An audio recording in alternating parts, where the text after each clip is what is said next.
All right, so we're going to start this off with factor by grouping. So we're looking at a 4-term polynomial. So if you have a 4-term polynomial, you factor by grouping. Well, first thing we're going to do is check x cubed, x squared, x, no x. There's nothing common. There's no number common. So we're going to group the first two and group the last two. Now notice there's a plus sign in the middle. That's going to stay in the middle. We're looking at just these first two terms. They don't have a number in common, but they have an x common. They have a 3 and a 2, and we always take the smaller exponent, so that's 2. So I had 3 x's, and I took 2 away, so I have 1x plus 2. I had 2 x's, and I took them away, so there's no x's. Now I'm looking at 5x plus 10. They don't have any letters common, but they have numbers common. They have the number 5 common. So I take 5 from 5 gives me 1. I leave my x. 5 from 10, 10 divided by 5 is 2. Now notice that what's in the parentheses is the same, and that's what we want when we're doing factor by grouping. So we're going to factor out the x plus 2. There's 1 per problem, so I'll only write it one time. And then what's left has to go in the grouping symbols together. X squared plus 5. And again, we can check this by foiling. X times x squared is x cubed. 5x, 2x squared, and 2 times 5 is 10. All right. 2x cubed minus x squared minus 10x plus 5. Okay, so now we're going to group in groups of 2 again because this is 4. Nothing was common. Now notice that minus sign in the middle. When you have a minus sign in the middle, it stays in the middle, but we're actually factoring out a minus sign, a negative number. So when we look at the first 2, there's no number common, but there's a letter common. We're going to take out x squared. So since there's no number common, we bring down the 2. I had 3 x's. I take 2 away.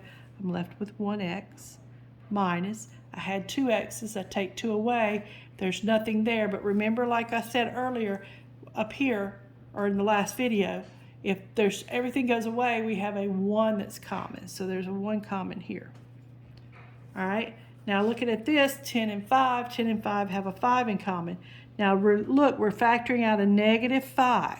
So negative 5 into negative 10 goes 2 times, bring down the x.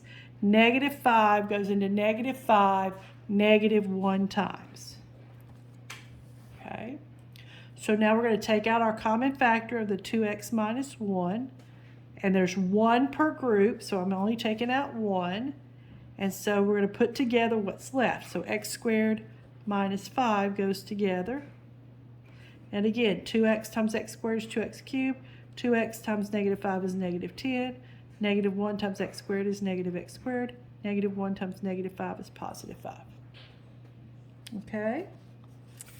And then our third problem is going to be 12x squared y, that's the square, minus 42x squared minus 4y plus 4. All right, so we're looking at this. Now over here, I led with an x cubed, so I knew there wasn't a common factor. In this one, I did 2x cubed and an x squared, so I knew there was no number common either. But I'm looking at this problem, 12, 42, and 4. And 4, they're all divisible by 2 at the very least. Let's see, 4 won't go into 42, so 2 is common. So I'm going to take out my greatest common factor first in this case. Okay, so I'm going to take out a 2, and I'm left with 6x squared y minus 21x squared minus 2y plus 2. Okay, now what I'm going to do is I'm going to circle this, and I'm going to bring it down a few steps. Okay, now we're going to group, factor by grouping. So we're going to group the first 2, group the last 2. Now notice there's a minus sign in the middle, so be careful. I'm looking at the first two. 6 and 21 have a 3 in common, and they both have an x squared in common. But there's only one y. So we're going to leave that y. 3 goes into 6 2 times. And I had 2 x's and I took them away. There's nothing left. Had 1 y. I stay with a y. Minus 3 goes into 21 7 times. And I had 2 x's and I took them away. I'm done. Oh, that's a 14 right there. Sorry, people. So that makes that a 7. All right. Sorry about that. I can't read. All right, so I'm looking at these last two. 2 and 7 have nothing in common except 1. There's not a common letter, so we're going to factor out a 1. So let's go ahead and put that 1. A lot of people forget it, so don't forget to put the 1. And so when I do that, a negative goes into a negative a positive amount of times. Negative into positive goes negative 7. Remember, if that middle sign is negative, that back 1 changes its sign. Remember over here, it was a negative, and that back number changed its sign. That always happens. If that sign in the middle is negative, this number is going to change its sign. All right, so now we're going to group again. Notice that we have the 2y minus 7 common. I'm going to take those out, and I'm going to have a 3x squared minus 1 together. Now, since we have two groups here, we have to have two answers in the parentheses, okay?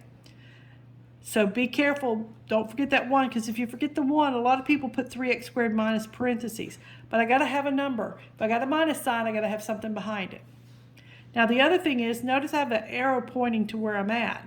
Go back up there and get that 2. So this is my final answer. And the way I would check that, I would FOIL it out. So 2 times 3 is 6x squared y minus 2y minus 21x squared plus 7 with that 2 out front. Then 2 times 6 is 12x squared y. 2 times 2 is 4y. 2 times 21 is 42x squared. And 2 times 7 is 14. I apologize for my cat. Oops, sorry.